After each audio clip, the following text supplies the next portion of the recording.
ورحمة الله وبركاته.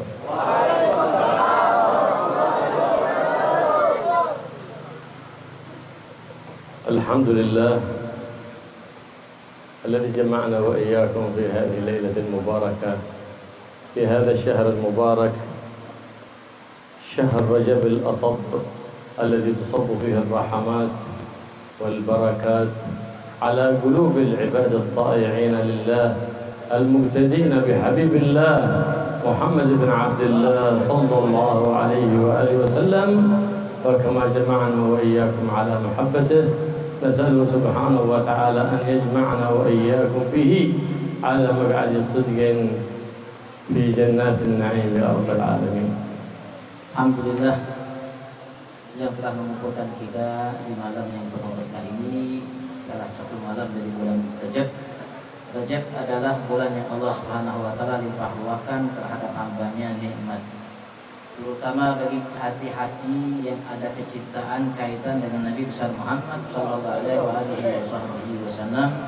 Mudah-mudahan Allah Subhanahu wa taala sebagaimana Ia kumpulkan kita di dunia ini, kita berharap Allah kumpulkan kita dengan dan bersama Nabi besar Muhammad di tempat yang sungguh-sungguh kita mendapatkan kenikmatan yang agung mulia dari Tuhan kita Allah di surganya nanti.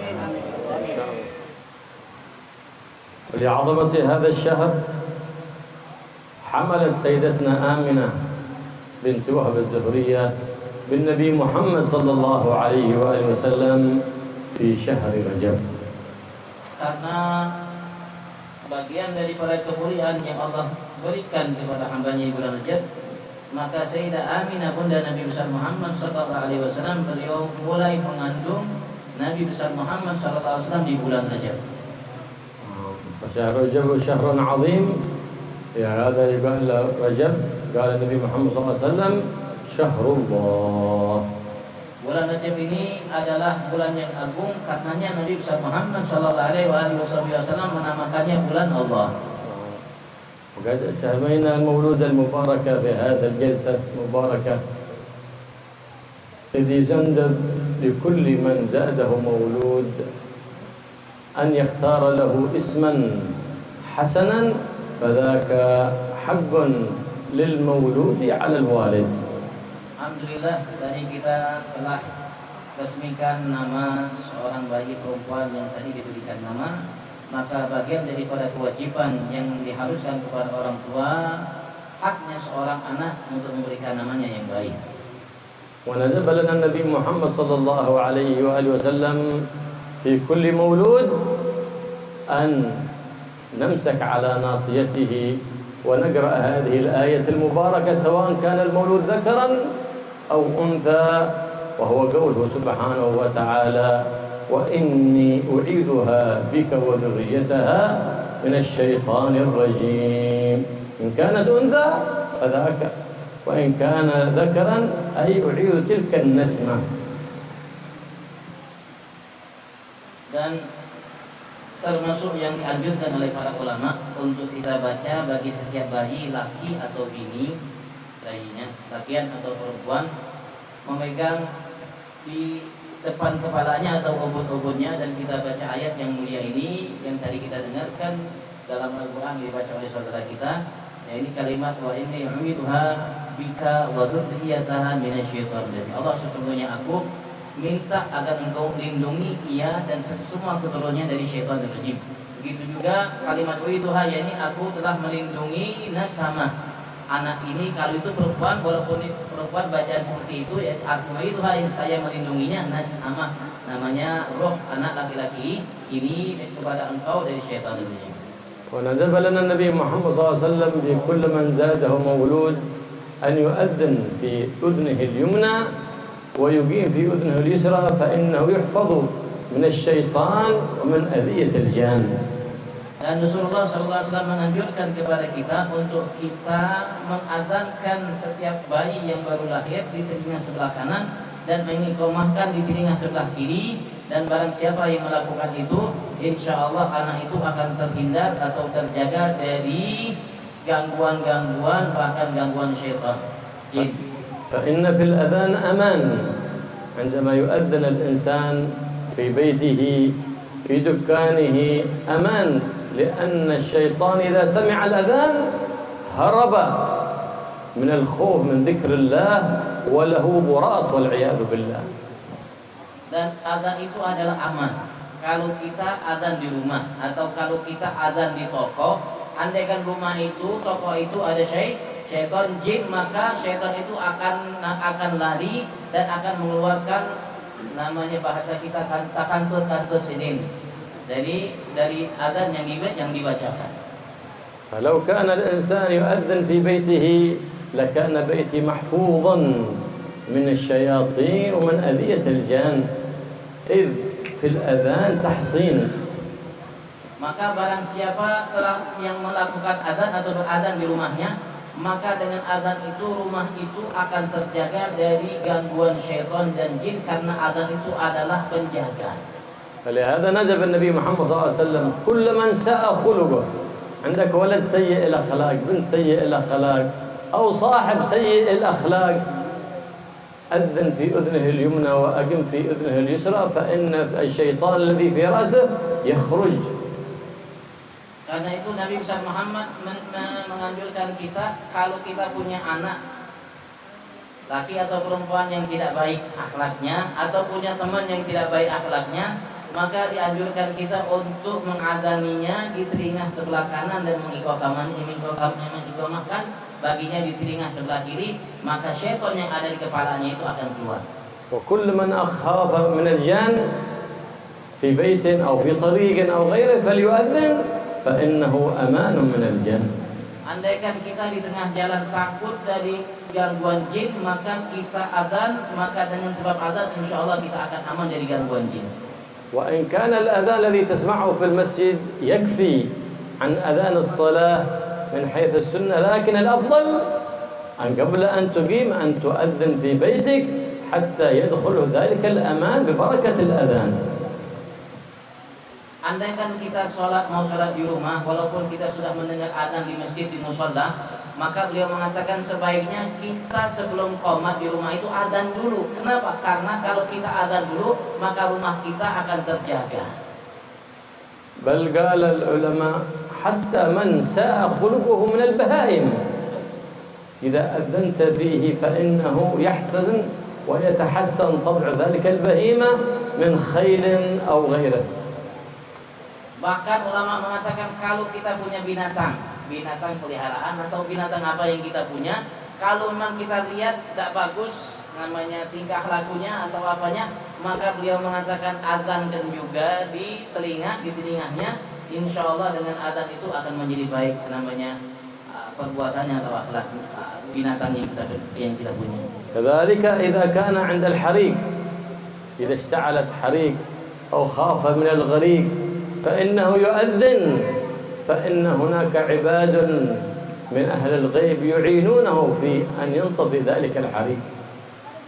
Begitu juga andaikan ada kebakaran, maka dianjurkan kita oleh ulama untuk diadzankan. Maka di situ ada hamba-hamba Allah Subhanahu wa taala yang kita tidak tahu, mungkin kita tidak lihat, yang mereka akan membantu untuk namanya memadamkan api yang sedang berkobar.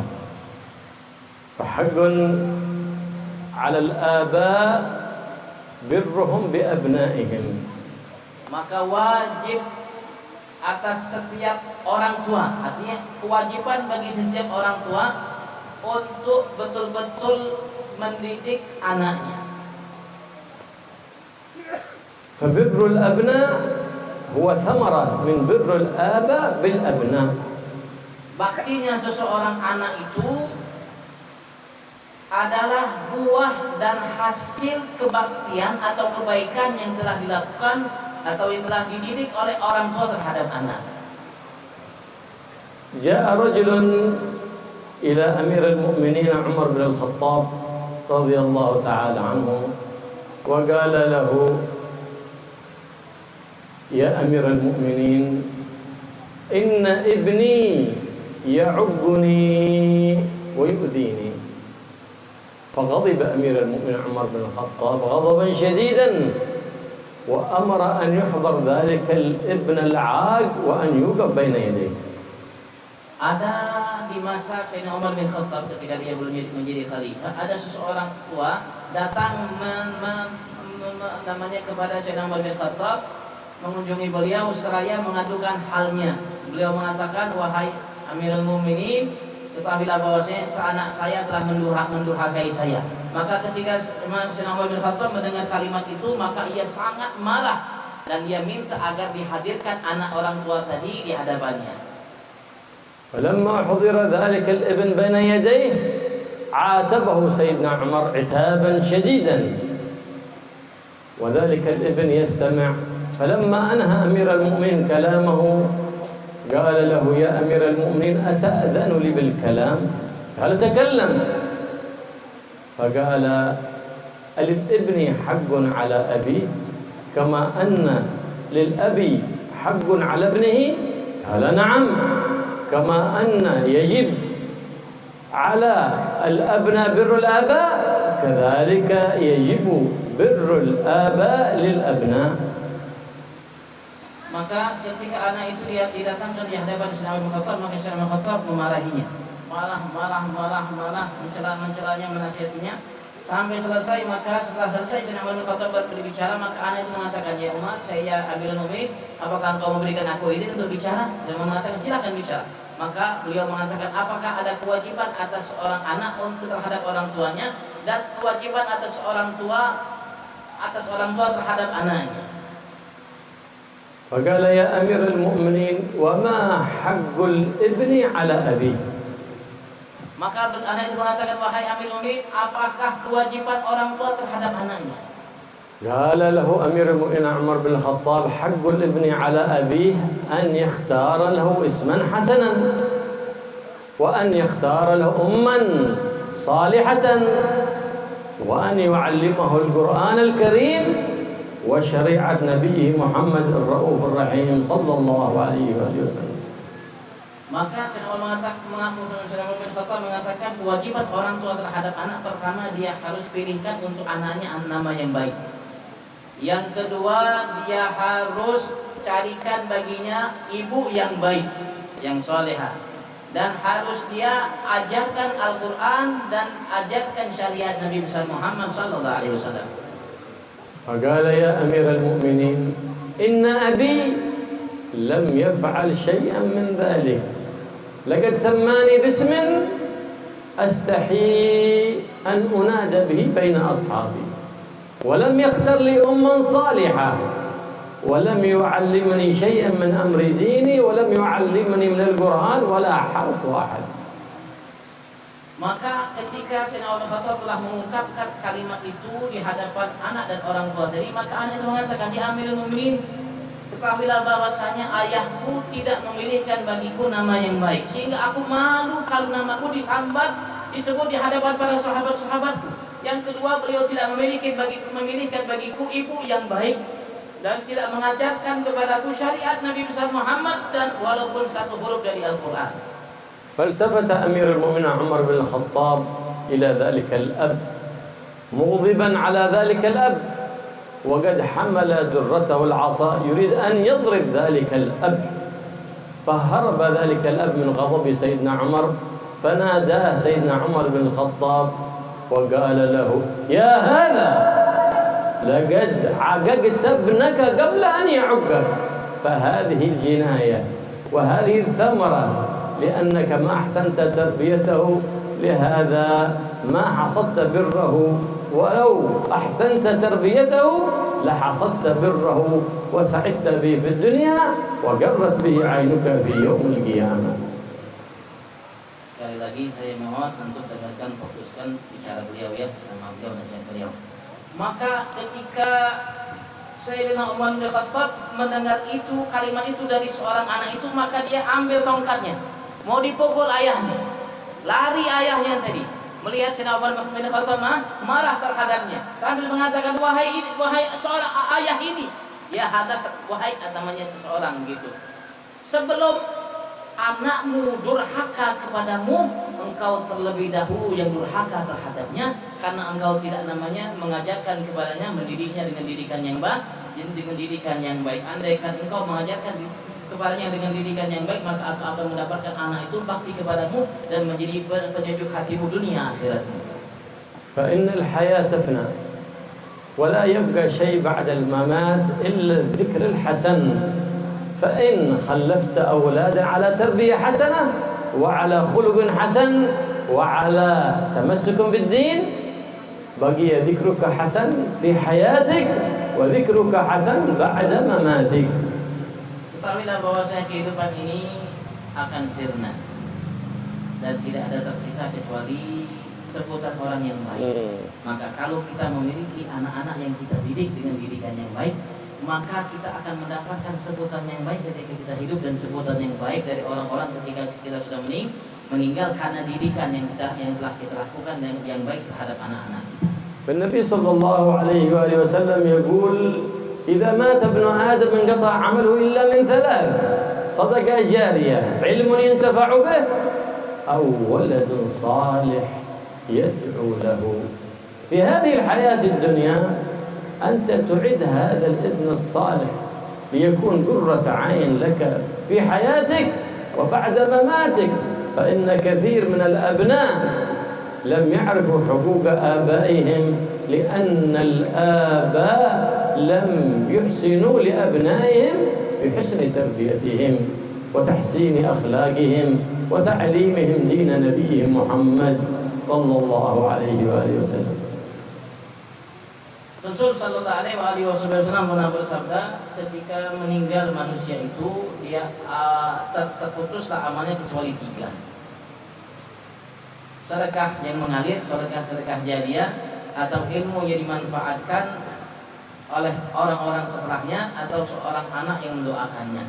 Maka ketika seorang tua mendidik anaknya dengan didikan yang baik, sehingga ia mampu untuk melakukan hal-hal yang baik, maka anak itu akan menjadi anak yang bisa membahagiakan, membanggakan mereka nantinya dunia akhiratnya dengan tarbiyah, tapi dilakukan dengan didikan yang baik terhadap seseorang anak, dan didikan itulah yang akan bermanfaat baginya di masa hidupnya dan setelah meninggalnya ia. طوبى لمن مات ولم تمت معه حسناته بل بقي هناك كل يوم يأتي شيك مصدق بالحسنات إلى قبره. ليش؟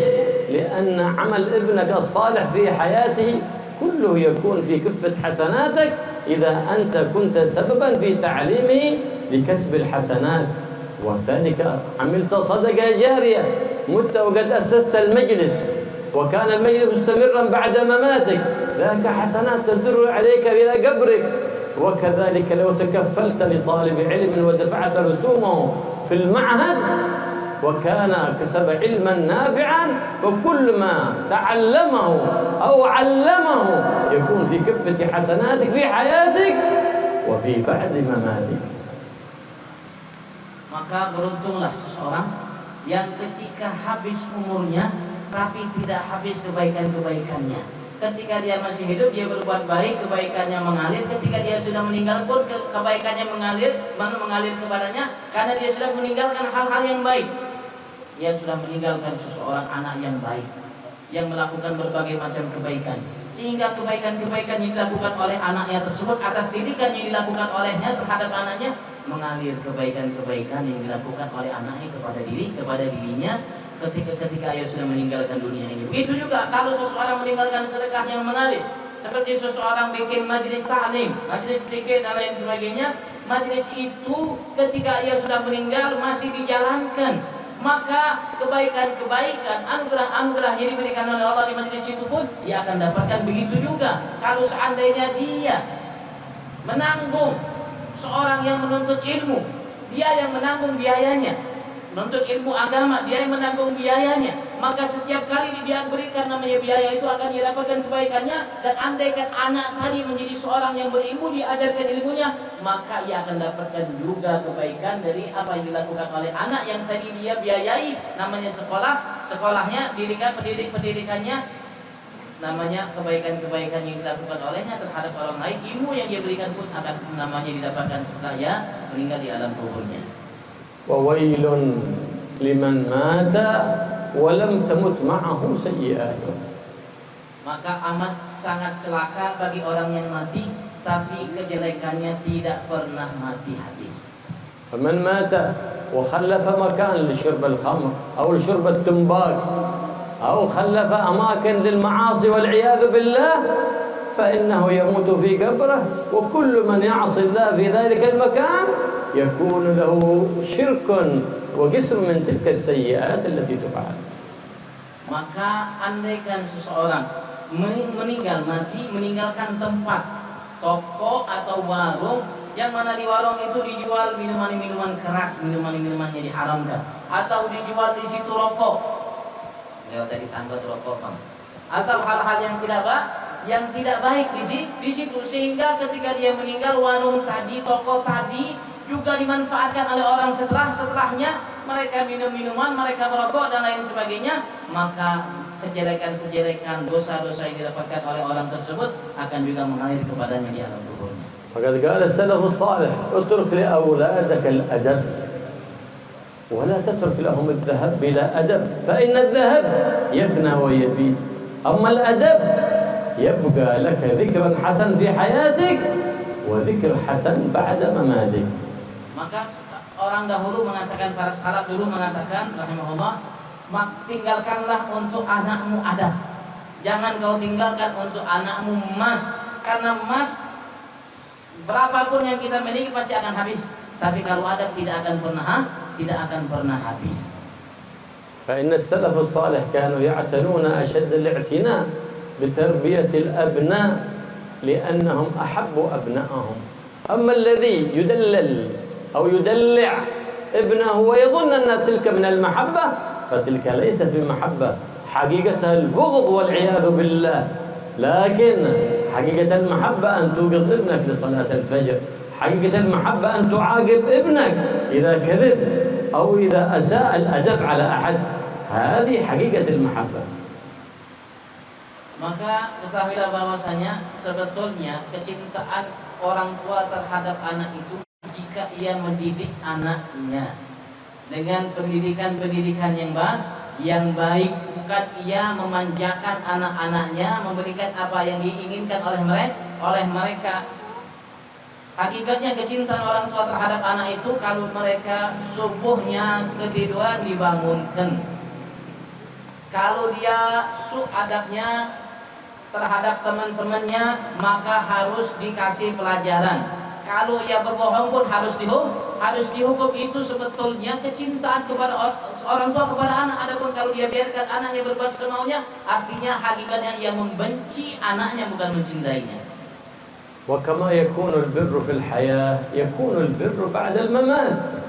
إذا مات الأب أو ماتت الأم زار قبرهم وأعطاهم من الصدقات تصدق عنهم ووهب لهم من تلاوة القرآن والتسبيح والتهليل والصلاة على الحبيب الجليل محمد صلى الله عليه وآله وسلم، فذاك من بر الآباء والأمهات بعد مماتهم. Sebagaimana kita dituntut untuk bakti kepada orang tua kita, ayah bunda kita ketika mereka hidup, dan ketika mereka sudah meninggal pun kita dituntut untuk berbakti kepada mereka, kuburannya diziarahi, sedekah kita berikan pahalanya untuk orang tua kita bacakan Al-Quran, kita bacakan tahlil, tasbih dan lain sebagainya, kita hadiahkan kepada mereka untuk mereka. Itu adalah bagian daripada kewajiban seorang anak kepada orang tua kalau mereka sudah mendahului meninggal dunia. فإن أحسنت لأبنائك وعلمتهم عند من يحسن التعليم عقيدته عقيدة أهل السنة والجماعة، فإن كثيرا قد تعلموا الدين لكنهم تعلموا على عقيدة أهل البدعة والضلالة، حتى أنهم لا يزورون آباءهم وأمهاتهم بعد مماتهم، فعقوهم في حياتهم وعقوهم بعد مماتهم بسبب أنهم تعلموا عقائد زائغة فاسدة من البدع والضلال عند أولئك الجهال والعياذ بالله. Maka seharusnya orang tua itu mendidik anaknya, diserahkan kepada mu'alim, guru-guru yang baik, yang akidahnya ahlus sunnah wal jamaah. Jangan sampai ia serahkan kepada guru-guru yang ahli bid'ah wal fasad wal dhalalah, yang sesat sehingga mereka akan durhaka, anak kita akan durhaka pada saat waktu hidup kita, dan mereka durhaka ketika kita sudah meninggal. Tidak pernah kita dibacakan doa, tidak pernah dikirimkan, tidak pernah dan lain sebagainya. Ini merupakan kesalahan orang tua terhadap anaknya, sehingga dia menuai sesuatu yang tidak diharapkan, tidak seperti yang menjadi harapannya. Maka kalau ingin serahkan anak, namanya serahkan kepada namanya pendidik yang dari kelompok Ahlus Sunnah wal Jamaah, sehingga mereka mampu untuk berbakti kepada kita di masa hidup kita dan setelah meninggal kita.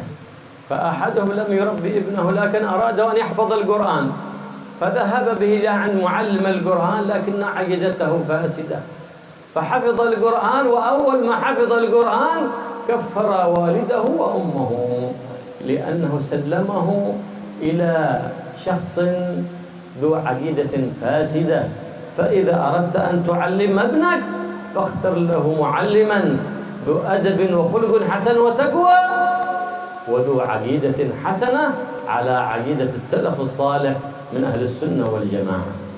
Maka kita kalau serahkan anak kita kepada muallim untuk dididik agama atau menghafal Quran, maka kita harus cari pendidik yang punya akhlak, punya adab, punya ketakwaan kepada Tuhannya Allah Subhanahu wa taala. Dari ulama Ahlus Sunnah wal Jamaah. Jangan sampai kita mengharap anak kita untuk hafal Quran, kita serahkan kepada guru hafal Quran. Setelah dia menghafal Quran, setelah hafal Quran, pertama kali yang dilakukan olehnya mengkafirkan orang tuanya sendiri. Kenapa? Karena salah kita. Kita serahkan kepada guru yang tidak baik, akidahnya tidak Ahlus Sunnah wal Jamaah. هذا السلف الصالح اعتنوا بالتربية والتأديب قبل التعليم وقبل تحفيظهم القرآن الكريم. Maka ketahuilah bahwasanya orang tua dahulu mereka mementingkan sebelum mereka menyerahkan anak-anaknya untuk belajar, maka mereka mementingkan namanya pendidikan terhadap anak-anaknya dan menjaga adab-adab mereka agar menjadi seorang anak yang punya adab yang baik sebelum mereka menyerahkan kepada orang selain mereka untuk dididik. بعض الآباء والأمهات يريد أن يتخلص من ابنه ويقول اذهب إلى المسجد، هذا لم يؤدي واجبه. يقولوا قم صل، لم يؤدي واجبه. علمه الصلاة وعلمه قبل الصلاة الاستنجاء والوضوء والطهارة، ثم علمه الصلاة، فحينئذ نقول له قم صل. أما إذا قلت له قم صل ولم تعلمه الطهارة ولا الوضوء ولا الصلاة فإن أمرك كالعدم ولم تكن بأداء الواجب الذي عليك. Beliau mengatakan, kalau kita hanya mengatakan kepada anak kita, bangun, ayo salat, atau kita suruh dia ayo ke masjid untuk dididik, itu tidak melaksanakan orang tua tersebut tidak melaksanakan kewajiban sebagai orang tua. Kalau memang kita menyuruh mereka untuk melaksanakan salat, gum sholli, bangun salat, maka kita harus ajarkan dulu bagaimana cara istinja. Kita ajarkan kepada mereka bagaimana cara berwudu. Kita ajarkan kepada mereka bagaimana melaksanakan sholat. Kalau memang sudah kita ajarkan, maka berarti kita telah melaksanakan kewajiban mendidik anak kita, dan pantas untuk kita mengatakan kepada mereka ketika datang waktu sholat, qum sholli. فأحسن هدية يمنحها الأب لابنه هو إلباس خلعة الأخلاق الحسنة، كما قال صلى الله عليه وسلم إن أحسن الحسن الخلق الحسن. ما في شيء أحسن.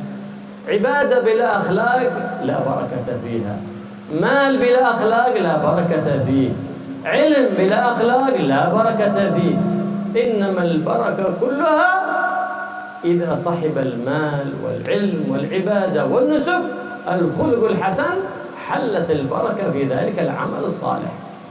Maka yang paling indah, yang paling terbaik, yang paling top, istimewa yang dipakaikan oleh orang tua kepada anak adalah akhlak yang baik, adab yang mulia. Sebagaimana Nabi Muhammad pernah mengatakan, sesungguhnya yang paling indah dari semua yang indah adalah akhlak yang indah. Maka kalau ilmu tanpa akhlak sedikit tidak ada berkahnya dan kebaikannya. Harta tanpa akhlak tidak ada kebaikannya. Dan semua kalau tidak diiringi dengan akhlak tidak ada kebaikannya. Tapi kalau ilmu dan lain sebagainya, harta dan lain sebagainya diiringi dengan akhlak, maka itu akan menjadikan indah apa yang kita miliki tersebut. Qala sallallahu alaihi wasallam, "Muru auladakum bis-shalah li sab'in wadribuhum 'ala tarkiha ل10. هذا ضرب المحبة. أما أن تتركه ينام ولا توقظه للصلاة فذلك هو البغض. أما إذا ترك الصلاة بعد 10 قال أضربه، هذا دليل محبتك لابنك. لماذا الضرب هذا؟ قال لأنه يحسن أخلاقه ويحببه إلى الله سبحانه وتعالى، حينئذ ينشأ نشأ حسنا بمحبته للصلاة. فإذا كبر الولد محبا للصلاة جنبه الله سبحانه وتعالى جميع المنكرات والفواحش. Rasul Shallallahu Alaihi Wasallam pernah menyatakan, perintahkanlah anakmu untuk melaksanakan sholat ketika mereka berumur 7 tahun dan pukullah anakmu kalau ketika mereka meninggalkan sholat jika umur mereka sudah sampai 10 tahun.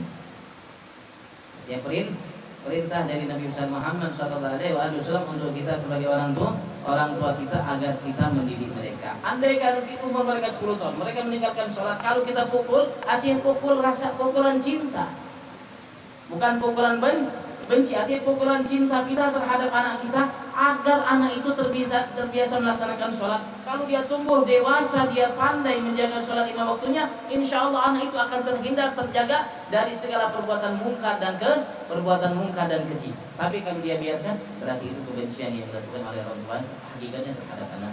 إذا كنت حريص على البركة والرحمة تنزل على بيتك على عملك فلا تجعل في بيتك من هو تارك صلاة، ولا في عملك ممن يشتغل عندك من هو تارك صلاة، فإن المكان الذي فيه تارك صلاة لا تنزل عليه بركة ولا رحمة.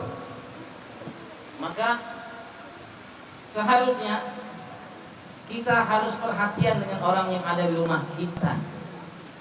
Ketahuilah bahwasanya berkah kebaikan, rahmat Allah tidak akan pernah turun di rumah atau di toko yang di situ anak kita atau sebagian keluarga di rumah itu atau pegawai di toko itu meninggalkan sholat, karena Allah tidak akan pernah turunkan keberkahan dan rahmatnya di tempat yang di situ ada orang yang meninggalkan sholat. وقد ورد عنه صلى الله عليه وآله وسلم أنه يؤتى بالرجل ويوقف بين يدي الله سبحانه وتعالى، وأول من يوقفه من؟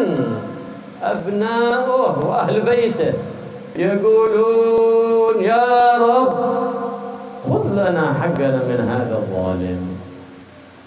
يقول يا رب وأي ظلم ظلمتهم، لقد أطعمتهم أحسن الطعام وكسوتهم أحسن الكساء، يقولون نعم يا ربنا لكنه لم يعلمنا أمر ديننا فخذ لنا حقنا من هذا الظالم. أولئك الذين تتعب لأجلهم وتشقى لأجلهم يوقفونك للحساب، أول من يوقفونك إذا أنت أهملت تربيتهم وأهملت تعليمهم أمر دينهم. Dan ketahuilah bahwasanya pertama kali orang yang akan menyetop kita ketika kita berdiri di hadapan Tuhan kita nanti di hari kiamat adalah anak-anak kita di antaranya. Maka mereka mengatakan kepada Allah Subhanahu wa taala, ya Allah, ambillah namanya hukummu, ketetapanmu bagi orang yang zalim ini ya Allah. Dia telah menyebut orang tuanya sebagai seorang yang zalim. Maka orang tua mengatakan kepada Allah, apa yang telah aku lakukan kezaliman terhadap mereka ya Allah? Aku sudah kasih makan, aku sudah kasih pakaian dan lain sebagainya. Maka anak-anak itu mengatakan, betul ya Allah, tapi dia tidak mengajarkan kepada kami perkara yang berkenaan dengan agama kami. Maka ketahuilah pertama kali orang yang akan menjadi penghalang untuk kita masuk mendapat rahmat Allah, surga Allah adalah anak-anak kita. الأموات تبلغهم أخبار الأحياء ويسرون من أبنائهم الذين يعملون الصالحات ويسيئون ويستاءون من أبنائهم الذين يعملون المنكرات.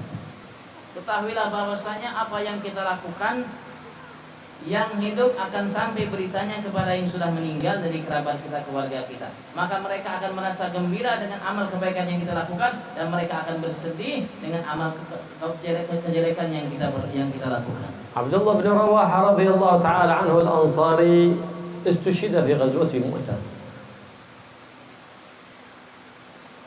Ibnahu في ليلة من الليالي تخلف عن الجماعة خلف النبي محمد صلى الله عليه وسلم في صلاة العشاء. ففي تلك الليلة التي لم يترك فيها صلاة العشاء لكن تخلف عن الجماعة خلف النبي محمد صلى الله عليه وسلم، رأى والده يقول له: يا ولدي لقد أحرجتني، لقد أسأت إلي في عسكر الأموات. يقول له في ابنه في المنام: يا ولدي لقد أسأت إلي في عسكر الأموات، فإنك ذكرت البارحة أنك لم تصلي جماعة خلف النبي محمد صلى الله عليه وسلم، لم يترك الصلاة بل تخلف عن الجماعة. فرأى والده يعاتبه ويقول له: قد أسأت إلي في عسكر الأموات البارحة. فقام مذعورا من نومه، لأن الآباء والأمهات تبلغهم أخبار الأحياء، فلهذا يدعو الإنسان دائما ويقول: اللهم ابلغهم من أخبارنا ما يسرهم، ولا تبلغهم من أخبارنا ما يسوءهم، ولا تحملهم من أوزارنا ما ينوءهم يا رب العالمين. Ada seorang sahabat namanya Abdullah bin Rawaha. Beliau meninggal di perang Mu'tah. Abdullah bin Rawaha ini punya seorang anak. Maka anak itu pada suatu ketika ketinggalan sholat berjamaah sholat isya bersama Nabi Muhammad. Bukan tidak sholat, ketinggalan sholat berjamaah bersama Nabi Muhammad SAW. Ketika beliau tidur, mimpi berjumpa dengan abahnya. Ketika berjumpa dengan abahnya, abahnya marah, mencelanya di mimpi tersebut. Wahai anakku, engkau telah mempermalukan aku di kalangan para namanya orang-orang yang sudah meninggal. Engkau disebutkan tadi malam tertinggal sholat isya bersama Nabi besar Muhammad sallallahu alaihi wasallam. Maka sungguh engkau telah berbuat yang tidak baik terhadapku. Maka beliau mengatakan, ketahuilah bahwasanya sekali lagi apa yang kita lakukan diketahui oleh orang-orang tua kita atau kerabat kita yang sudah meninggal. Makanya ulama kita, mereka di antara doa yang mereka melakukan, yang mereka nyatakan, ya Allah, sampaikanlah dari cerita berita tentang kami terhadap orang tua kami yang telah mendahului kami yang menyenangkan hati mereka, dan jangan sampaikan cerita berita tentang kami kepada mereka yang membuat sedih mereka. ومن أراد البركة في أولادي فليحرص على هذه الدعوة بعد كل أذان. اللهم بارك لي في أولادي واحفظهم ولا تضرهم ووفقني ووفقهم لطاعتك وارزقني برهم. Maka barang siapa yang ingin anaknya menjadi anak yang berbakti, maka jangan pernah tinggalkan doa ini setelah azan. Allahumma barik li fi auladi wa la tadurruhum واحفظهم ولا تضرهم واحفظهم. Allahumma barik li fi auladi wahfazhum wa la tadurruhum wa wafiqhum li ta'atika warzuqni birruhum. Ini doa dibaca habis setiap azan agar anak kita menjadi anak yang bakti. الله يبارك لنا ولكم إن شاء الله في الأولاد والبنات والزوجات، يجعلهم صالحات طائعات عابدات لله رب البريات. Dan Allah berkahi kita, para anak-anak kita, kerabat keluarga, istri-istri kita, mudah Allah menjadikan mereka hamba yang taat, yang ahli ibadat, yang bertakwa kepada Tuhannya. ويبارك في هذا المجلس إن شاء الله ويجعل من فيه من الخيرين والخيرات ولا ننصرف إلا بذنوب المغفورات وحاجات المقضيات. Dan Allah berkahi majelis ini dan berkahi kita yang berkumpul di tempat ini, dan tidak Allah tinggalkan hajat kecuali Allah. بارك لنا في رجب وشعبان، بلغنا رمضان في على الصيام والأيام كان نتجاوز من النيران يا رب العالمين. Amin. Dan Allah berkahi kita di bulan Sya'ban, sampaikan kita di bulan Ramadan, dan Allah jadikan kita pandai melaksanakan dengan benar puasa, salat dan lain sebagainya. اللهم يا من وفقها الخير الخير وعنا عليه وفقنا الخير وعنا عليه. اللهم إنا نبات نعمتك فلا تجعلنا حصاد نقمتك. اللهم احسن عاقبتنا في الأمور كلها وأجرنا من خزي الدنيا وعذاب الآخرة يا مالك الدنيا والآخرة. اللهم اغفر للأمة، اللهم اغفر الأمة والكربة، اللهم احفظنا واغفر والدينا وأولادنا وبناتنا من كل الأذيات والبليات، جعلنا في الحفظ الحصين من جميع الأذيات، بالحفظ المكين من الذنوب والخطيئات، واغفر لنا واحفظنا فيما بقي وما هو آت، وأعزنا بالطاعات ولا تذلنا بالمعاصي والمخالفات، بجاه نبيك محمد سيد السادات احفظنا من جميع البليات والفيروسات والأذيات الظاهرات والباطنات يا رب العالمين. واكفنا جميع الأذيات واصلح قلوبنا وقوالبنا، اصلح نياتنا ومرادنا، واغفر ذنوبنا واستر عيوبنا، واكفنا يا رب العالمين كل المؤذين، واجعل خواطرنا خواطر من خواطر الرحمن، ولا تجعل خواطرنا من خواطر الشيطان، وابعد عنا وساوس الشيطان، واحفظنا من كل أذية وكل بلية وكل شكية، وطرح القصد والنية بجاه النبي خير البرية، غبنا الرحمة سابقة هنية يا حنان يا منان يا قديم الإحسان. اكفنا البلاء قبل نزوله من السماء يا الله يا الله يا الله يا الله يا الله يا رباه يا غوثاه يا غياث المستغيثين يا درك الهالكين. الطف بنا وبهم يا لطيف يا لطيف يا لطيف بما لطفت به السماوات واهل الارض بلطفك الذي وسع اهل السماوات والارض. طف بنا وبهم يا لطيف يا لطيف يا لطيف بلطفك الخبير الخبير الذي لطفت به كبير. طف بنا وبهم يا لطيف يا لطيف يا لطيف يا لطيف بلطفك الخبير الخبير وبلطفك الحق. الله لطيف بعباده يرزق من يشاء وهو القوي العليم.